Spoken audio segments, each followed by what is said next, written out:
Bienvenue à Perspective Anime, je m'appelle Tano. Aujourd'hui, je vous dis ce que je pense du nouveau chapitre de One Piece, le chapitre 797. Si vous l'avez pas encore lu, je vous conseille de quitter la vidéo parce que je vais parler de ce qui s'est passé dans le chapitre. Bon, on va aller sur ce que j'ai pensé. Donc, j'ai été déçu, ça faisait 2 semaines. La dernière fois qu'on a attendu 2 semaines pour un chapitre de One Piece, on a eu un chapitre exceptionnel dans le chapitre 795. C'était vraiment un très bon chapitre. Là, ok, j'ai donné ce point-là. On commence tout de suite le chapitre, puis on voit Smoker qui est en train de se faire célébrer avec les personnages du G5 qui font un party de barbe avec de la barbe à papa. Ça, c'est vraiment, je pense que c'est une des affaires que j'ai plus apprécié. Parce que ça a l'air qu'on commence une cover story pour Smoker. Faut se rappeler qu'ils s'en vont vers. Ils sont supposés aller voir Vegapunk. Fait que j'espère qu'on peut voir Vegapunk sur une cover story. Ce serait vraiment le fun. À part ça. Bon, par où je commence? Je vais dire ça. Je vais le dire straight de même. Je trouve que le chapitre a passé beaucoup trop de pages à parler de Luffy puis Rebecca. Je pense que, attends, je vais compter le nombre de pages que Luffy parle avec Rebecca, puis que je pense qu'il aurait pu être résumé en 2-3 pages. Peut-être pas, non, pas 2-3 pages, mais en une page. 1, 2, 3, 4, 5, 6.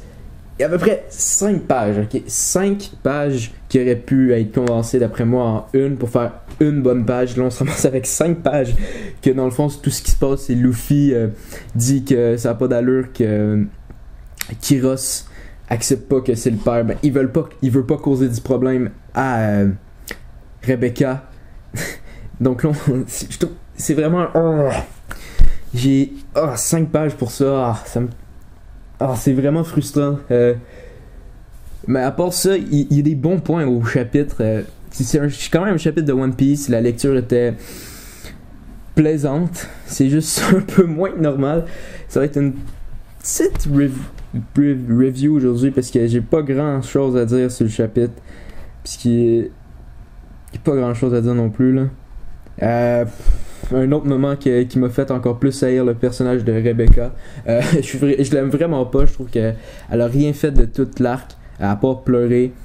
Fait que je voulais pas qu'elle joigne l'équipage. Quand j'ai lu la translation de Manga Panda, Luffy lui dit est-ce que tu viens? Puis là j'ai été stressé du fait que je veux vraiment pas que Rebecca joigne. Mais quand tu regardes la version Manga Stream qui est reconnue pour être des meilleures translations. Translation, c'est un mot. Des meilleures... ouais, translation, ok? On voit par contre qu'il dit « Est-ce que tu viens plus avec moi pour aller voir Kiros? » Vraiment, j'ai été content d'entendre qu'il voulait pas qu'elle joigne l'équipage. Pour tous ceux qui aimaient Rebecca, vous avez le droit, hein? Tout le monde a le droit à son opinion. Moi, je vous dis ce que je pense. Je pense juste que je l'aime beaucoup, vraiment pas. On finit avec un passage avec elle. Ben, bon, on finit pas le chapitre, mais là, il y a un passage avec elle qui pleure avec Kiros. Pendant comme 2 pages, j'y pleure. C'est un peu de blabla pour rien, mais c'était un peu... Il fallait savoir ce qui allait se passer avec Rebecca. Faut que je le dise. Fallait savoir ce qui s'était passé. Mais je pense que passer ce nombre de pages-là à raconter une histoire pour ça...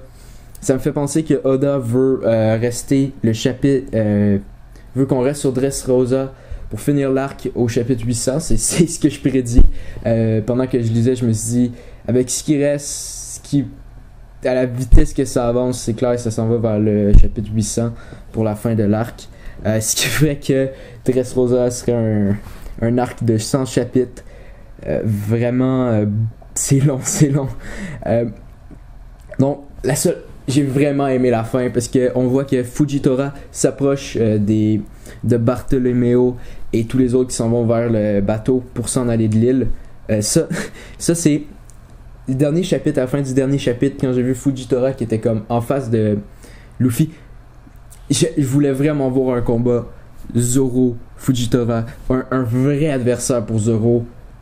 en ce moment, mais ça peut arriver. Ça a bien l'air que Luffy s'est échappé de je sais pas quelle manière. Je comprends pas beaucoup. J'imagine que peut-être Fujitora l'a fait passer. De ce qu'on a vu de Fujitora, ça se pourrait. Mais là, j'espère qu'on va avoir un combat Zoro Fujitora pour le prochain chapitre. C'est ce que j'ai à dire. Par rapport à la note que je donne au chapitre, je vais donner je dirais 2.5 en bas de la moyenne des chapitres. C'est vraiment un chapitre très décevant, mais ça reste quand même bon. Ça reste que tu le lis, puis ouais, je pense qu'il n'y a pas d'autre affaire à dire à part que ça se lit.